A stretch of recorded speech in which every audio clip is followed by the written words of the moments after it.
मटिया चला सीतामढ़ी बम बम बोली के कावरिया बेचारा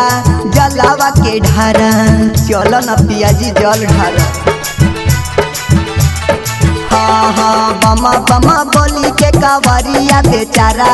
जलावा के ढारा बड़ी निकल लगे देव घर के नजारा जलावा के ढारा बम बम बोली के कावरिया बेचारा जलावा के ढारा बड़ी निकल लगे देव घर के नजारा।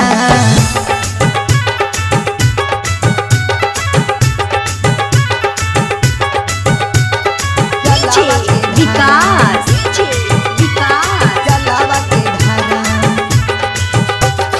मटिया चला सीतामढ़ी बम बम बोली के कावरिया बेचारा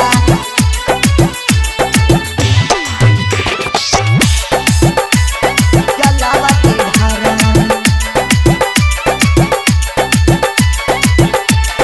सबे केहू आइल हथिन बाबा के दुआरी चाहे धनवान होके चाहे भिखारी। बोला बोला बाबा गरीबनाथ की सबे केहू आइल हथिन बाबा के दुआरी चाहे धनवान होके चाहे भिखारी हरली है बाबा मोरा दुखावा के सारा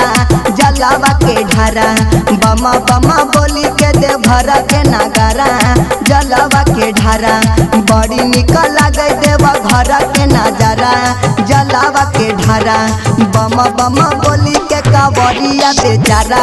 जलावा के ढारा बड़ी निकल लगे देव घर के नजारा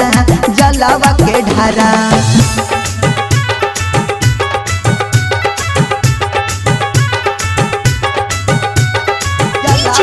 विकास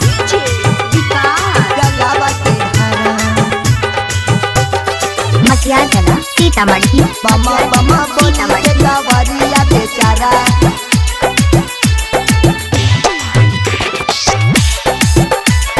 जलावा के ढारा